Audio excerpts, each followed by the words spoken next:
Shadnagar MLA Veerlapalli శంకర్ది మొదటి నుండి అహంకారపూరితమైన ధోరణితో మాట్లాడుతున్నారు.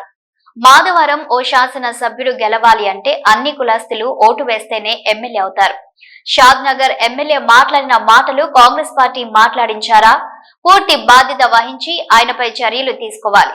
కులాలను కించపరుస్తూ మాట్లాడితే తగిన బుద్ధి చెప్తాం. ఎమ్మెల్యే మాధవరం షాద్నగర్ ఎమ్మెల్యే వీర్లపల్లి శంకర్ పై చర్యలు తీసుకోవాలని మాధవరంకి వినతి. తాండ్ర పాపారాయుడు విగ్రహానికి పాలాభిషేకం చేసి పూలమాలలు వేసిన వెలమ సంఘం నాయకులు, షాద్నగర్ ఎమ్మెల్యే శంకరయ్య దిష్టిబొమ్మతో శవయాత్ర చేసిన వెలమ సంఘం నాయకులు, ఎమ్మెల్యే శంకరయ్య దిష్టిబొమ్మను దగ్ధం చేసిన వెలమ కులస్తులు, కూకట్పల్లి పోలీస్ స్టేషన్ లో షాద్నగర్ ఎమ్మెల్యేపై ఫిర్యాదు చేసిన వెలమ సంఘం నాయకులు. బర్త్డే నాడు ఏదైతే రేవంత్ రెడ్డి బర్త్డే నాడు మేము కూడా విషయం చెప్పాం. మా కొల్లి కాబట్టి మేము ఎప్పుడు పనిచేసాం కాబట్టి ఒక ముఖ్యమంత్రి అంటే రాష్ట్రానికి తండ్రి లాంటివి ఉండాలి. ఆయన బర్త్డే నాడు కూడా జాతి మీద బుల్డోజర్ పెట్టి సంపేపిస్తానని చెప్పి అంత పెద్ద హోదాలుండి మాట్లాడినటువంటి మాటలు చూశాం. మరి నిన్న జరిగినటువంటి సంఘటన ఎంత అహంకారపురంగా ఆ శాసనసభ్యుని ప్రవర్తన చూస్తే అసెంబ్లీలోనే అతను గెలిచింది మొట్టమొదటిసారి. నేను కూడా చాలాసార్లు కాంగ్రెస్ శాసనసభలో చెప్పాను, నేను ప్రవర్తన బాగాలేదు, లోపల అడ్డగోలు మాట్లాడుతూ ఉన్నాడు, కొత్తగా ఉన్నట్టుండి ఆయన కనీసం శిక్షణ తరగతి పెట్టండి అని కూడా నేను చెప్పడం కూడా జరిగింది. ఏ విధంగా మాట్లాడతాడు శాసనసభ్యులు అంటే భయంకరంగా. మీరు చూసి కొన్ని సోషల్ మీడియాలో పట్టుకొని మేము ఇచ్చినట్టు కాపీలు కూడా నోట్లో పెట్టుకొని నరికేటట్టుగా, మటన్ చికెన్ తినేసి గలీజ్గా మాట్లాడేటట్టుగా. నిన్న ఒక శాసనసభ్యుడై ఉండి రాజ్యాంగం ప్రకారం డాక్టర్ అంబేద్కర్ రాసినటువంటి రాజ్యాంగం ప్రకారం ప్రమాణ స్వీకారం చేశాం మనం. నమస్కారం. నిన్న ఒక శాసనసభ్యుడు, షాద్నగర్ శాసనసభ్యుడు ఒక కులాన్ని గురించి మాట్లాడినటువంటి మాట, ఈ రకంగా మాట్లాడినటువంటిది కూడా అందరూ చూసాం. ఈ కాంగ్రెస్ పార్టీ వచ్చిన తర్వాత ఈ కులాల మధ్యలో చిచ్చు పెట్టేటటువంటి ముఖ్యమంత్రి గారే బాధ్యత. ఎందుకంటే నల్లగొండ జిల్లాలో కాంగ్రెస్ పార్టీకి సంబంధించినటువంటి ఎమ్మెల్సీ గారు ఏదైతే రెడ్డి వర్గానికి సంబంధించినటువంటి రెడ్డిలను ఏ రకంగా ఇబ్బందికరంగా మాట్లాడిందనేటువంటిది కూడా మన కన్నాలో చూసాం. ఆ రోజు నల్లగొండ జిల్లా భువనగిరిలో మీటింగ్ పెడుతూ రెడ్డి సామాజిక వర్గాన్ని ఎంత భయంకరంగా తిట్టిండు కాంగ్రెస్ పార్టీ ఎమ్మెల్సీ అనేటువంటిది కూడా చూసాం. దాని మీద కూడా ఏ రకంగా కూడా యాక్షన్ తీసుకోలేదు. దాని తర్వాత మందకృష్ణ మాదిగ గారు చాలా పాపం, నాకు తెలిసిన మటుకు నేను చిన్నప్పటి రాజకీయాలు ఉన్నాను.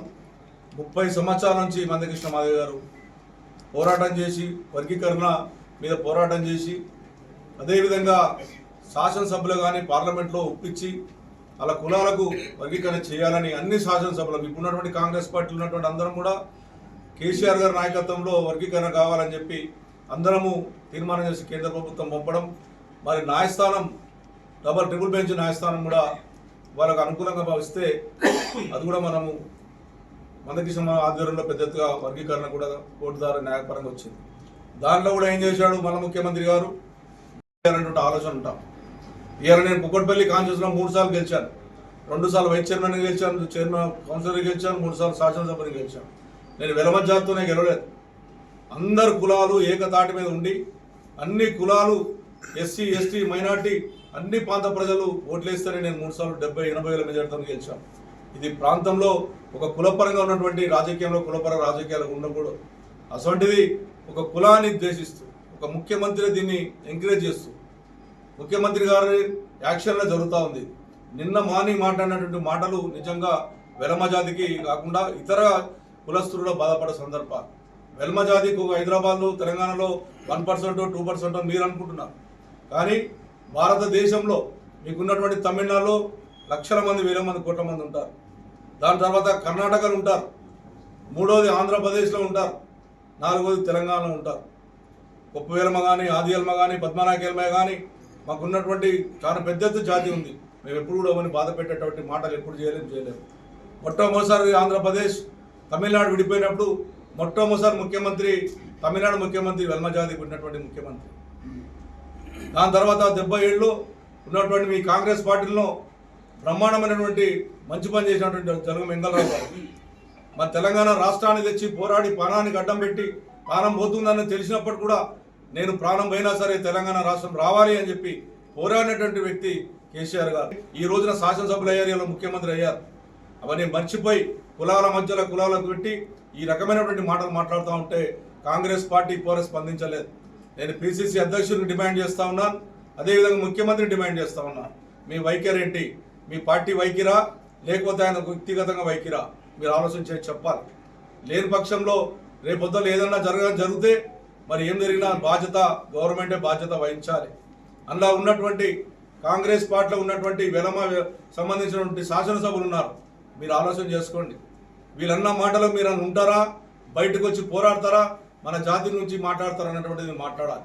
మనం అందరం కలిసి ఎస్సీ ఎస్టీ బీసీ మైనార్టీలు అన్ని కులాలు వేస్తేనే మనం గెలిచినటువంటి జాతి మనది, అందరితో ప్రేమ ఉండే జాతి మనది అన్నటువంటిది ఆలోచన చేసుకోవాలి. మీరు ఈ రకమైనటువంటి ఉంటే రేపొద్దున నిజంగా రేపొద్దు జనరేషన్ పిల్లల మీద దాడులు జరిగే అవకాశాలు ఉన్నాయి. ఈ రకంగా మాట్లాడితే తగినటువంటి గుణపాఠం తప్పదు. ఫ్యూచర్లో ఇది ఇమీడియట్గా విత్డ్రా చేసుకోకపోతే ఇంకా ఫ్యూచర్లో ఏం జరుగుతుందో రేపొద్దున ఒక పిలిపిస్తే కనీసం హైదరాబాద్ శాసనసభ్యునికి రేపు 9వ తారీఖున జరిగినటువంటి దానికి మరి పిలిపిస్తే లక్షల మంది రావాల్సిన అవకాశాలు ఉన్నాయి. కానీ అసలు పని మేము చెయ్యం. ఇమీడియట్గా మేము యాక్షన్ తీసుకోవాలి. స్పీకర్ కంప్లైంట్ చేస్తాం, ఎన్నికల కమిషనర్ కంప్లైంట్ చేస్తాం, అదేవిధంగా డీజీపీ కంప్లైంట్ చేస్తాం, కంపల్సరిగా గవర్నర్ కూడా కంప్లైంట్ చేస్తాం. న్యాయపరంగా పోరాడతాం. ఎట్టి పరిధిలో విత్డ్రా చేయాలని చెప్పి పిసిసి అధ్యక్షునికి ముఖ్యమంత్రి గారికి తెలియజేస్తా ఉన్నాను.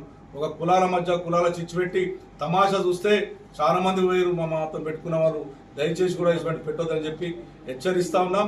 ఆ శాసనసభని ప్రవర్తన ఆ పార్లమెంట్లో అసెంబ్లీ కూడా విపరీతమైనటువంటి ప్రవర్తన ఉంటుంది. ఆ శాసనసభ్యునికి ఉసగొట్టి మాట్లాడించినటువంటి ముఖ్యమంత్రి అని చెప్పి నేను డిమాండ్ చేస్తా ఉన్నాను.